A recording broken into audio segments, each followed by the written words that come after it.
Jure Kaštelan, simbol grada i poljičkog zavičaja. Povodom 100. rođendana Jure Kaštelana.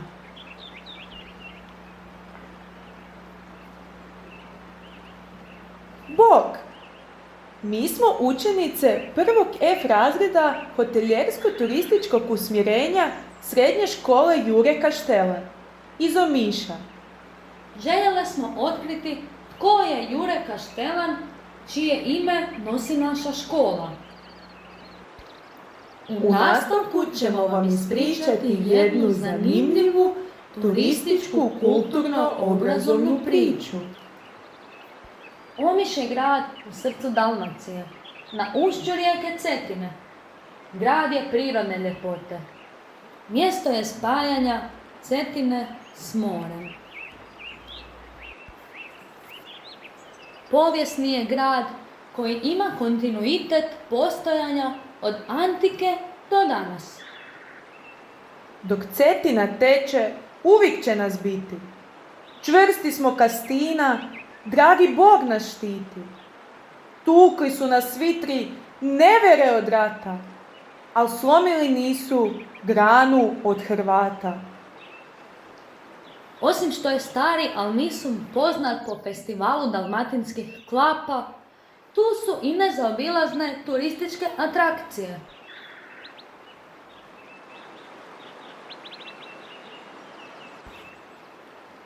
Jedna od mnogobrojnih atrakcija je i skok s padobranom. Zipline. Omiš je nadaleko poznat po jednoj od dvije najbolje lokacije za slobodno penjanje u Hrvatskoj. Fortica iz 15. stoljeća na vrhu Omiške Dinare. Kuća sretnog čovjeka. Thank you, Lord, for living in this world.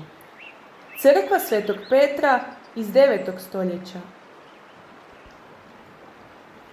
Omiška gradska plaža već godinama ima plavu zastavicu zbog svoje čistoće.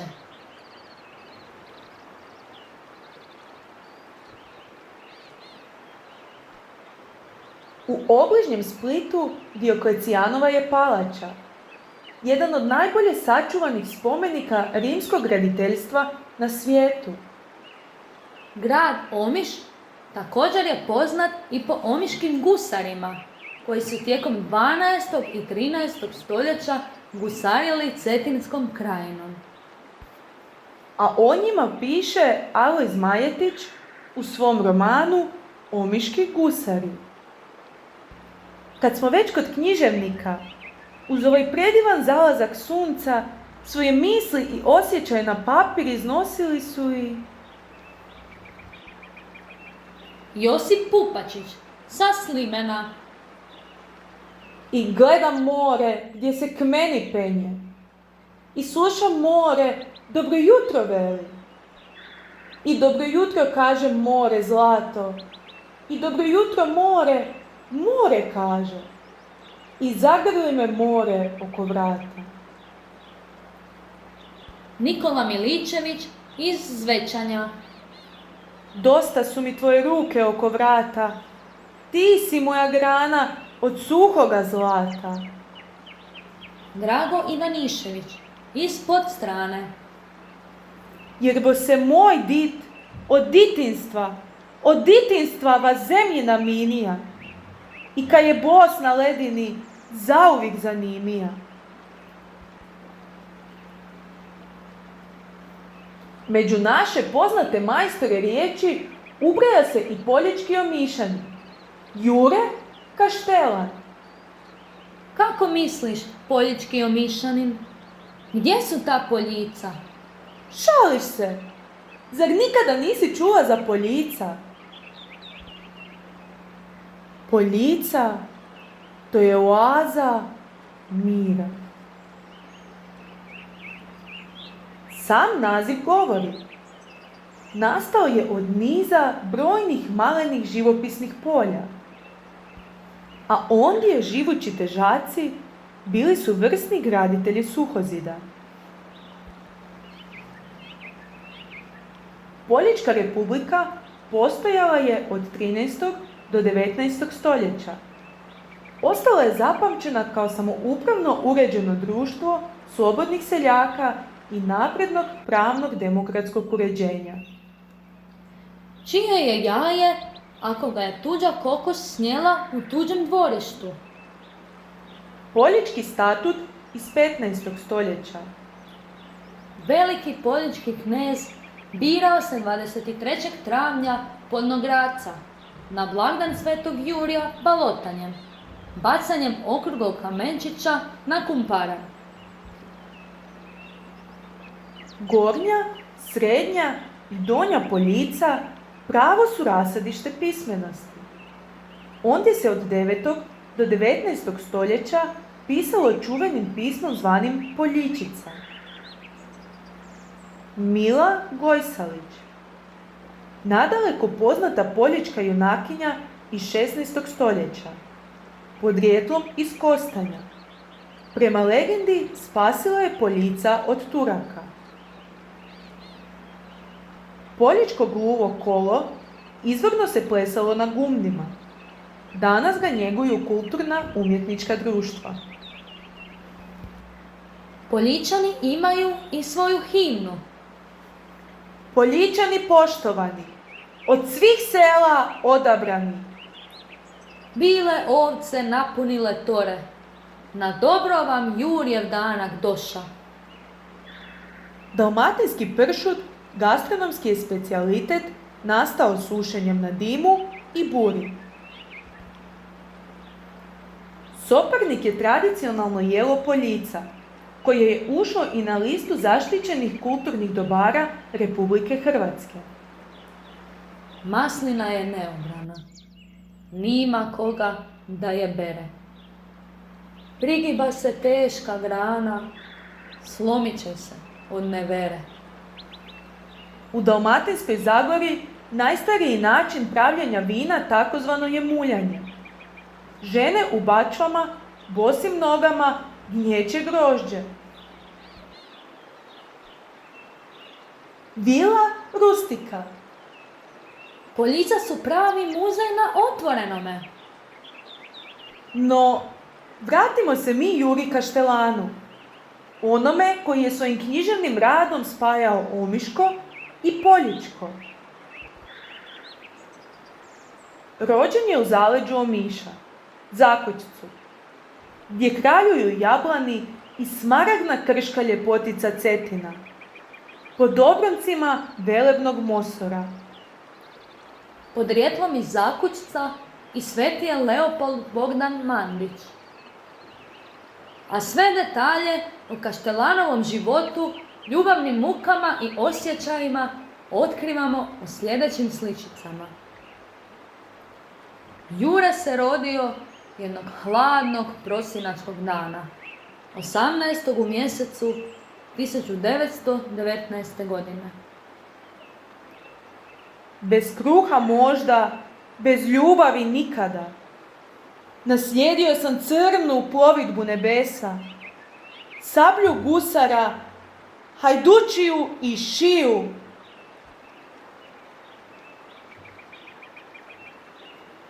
Igrao se u sjeni jablana, umivala ga Cetina, oblikovao Mosor. Osnovno školovanje započeo je u glagoljaškom sjemeništu na Priku, a završio u Gatima. Klasičnu gimnaziju pohađao je u Splitu. Sjedeći uz more ili rijeku, svoje osjećaje volio je iznijeti na papir, pritom najčešće pišući perom. Ako sam val u ovom moru, što se nikad ne umara, zar sam živio zaludu kada i oblak oluju stvara? Oj Cetino, moje selo ravno, kud si ravno kad si vodoplavno? Posebno je volio pisati šarenim markerima u boji. Jablan. U mome selu ima puno jablana. Oni rastu uz potoke i uz rijeke. U vodi se previju ko jegulje. Moje je selo lijepo jer ima jablana. Jablani su visoki do neba. Mene majka zove. Mene majka voli. Jablane, evo ti vode, jablane moje. Najviše jablana ima u mome selu. U njima se ptice gnjezde. U njima se zapliću oblaci. I zvijezde kroz njih jezde. Među prvima vozio je crvenu vespu. Šetajući omiškim kalama, možda se upravo u Omišu prvi put i zaljubio. Volio bih da me voliš, da budem cvijet u tvojoj kosi. Ako si noć, ja ću biti zora i bljesak svjetlosti u rosi. Tu sam što sam, imam dragu, najdražu od sviju žena. Sunce grla njena, grli me i obasjava.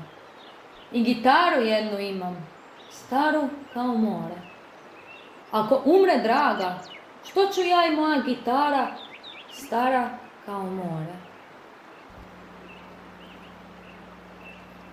Svoju prvu zbirku pjesama Crveni konj objavio je s 21 godinom. Potom je napustio rodnu grudu, upisavši Filozofski fakultet u Zagrebu. Sudjelovao je u Drugom svjetskom ratu s partizanskim snagama i napisao mnoge pjesme posvećene toj tematici.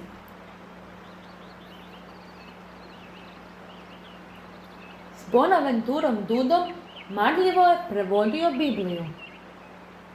U Parizu se vjenčao svojom pravom ljubavi, glumicom Nadom Subotić.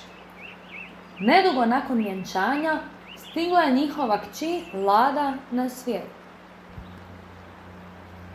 Kaštelan je u Zagrebu marljivo učio i pisao pjesme, eseje, drame. Bio je voditelj katedre teorije književnosti do svoga umirovljenja, a prethodno i lektor na Sorboni. Jedan je od utemeljitelja hrvatskog modernog pjesničkog izraza. Zvali su ga poeta doktus, učenik pjesnik. Ipak, često pogledavajući kroz prozorska stakla Zagrebačke katedre, srce ga je vuklo rodnom zakutstvu, Jablanima, Cetini, slobodi. Sanjao je o zavičaju. Otvorio sam žile iz svojih riječi krvavo sjemenje. Žvižbi, šiba, udara bura, ječi kamenje. Samo sunce, sunce, sunce. I galebovi svrate u letu, u tvoj san na kamenoj kosi Mosora. Najdublju poruku u ostavštinu naraštajima zapisao je u svojevrsnoj opomeni. Tvrđavi koja se ne predaje. Ja sam tvrđava sa jedinom zastavom srca. Nevidljivi bedemi sazidani od rana. Uspavankom odoljevam najezdama. Preobražen u oklopu sna. Ja sam tvrđava koja se nikada ne predaje. Pitamo se, nije li ju napisao upravo inspiriran tvrđavom Mirabelom iz 13. stoljeća koja se nalazi u samom srcu Omiša. Bio je ravnatelj Instituta za književnost i teatrologiju Hrvatske akademije znanosti i umjetnosti, a smrt ga je zatekla u naponu stvaralačke snage. Jesi li postao trava ili oblak koji nestaje? Svejedno. Spajao je moderno i tradicionalno, zavičaj i univerzalni osjećaj svijeta, male neznatne stvari i velike misli o ljudskom putu. Ono tamno u ljudima svoga vremena, ali i ono svjetlosno nad njima. Jure Kaštelan zaista je bio pravi majstor riječi. I ostao veliko ime hrvatske književnosti. I danas cijeli Omiš i okolica odjekuju Kaštelanovim pjesničkim glasom. Jablani svojom stasitošću, Cetina svojom dubinom, Mirabela svojom snagom. Pjesnik je to koji je dušu ovog malenog gradića, uskih kala i poljičkog kraja utkao u svoje pjesme. Karakter njegove poezije, između ostaloga, karakter je radišnog seljaka, tvrde i nepokorne zemlje, planine koja grli poput majke. Karakter je to malenog mjesta, ali zato velikog čovjeka. Dakle, Omiš i Poljica mjesta su turističkih prirodnih ljepota, bogate etno i gastro ponude, ali i vrelo pjesnika nadahnutih zavičajem. A Jure Kaštelan zato je jablan poljičkog kraja i najponosniji simbol našega grada.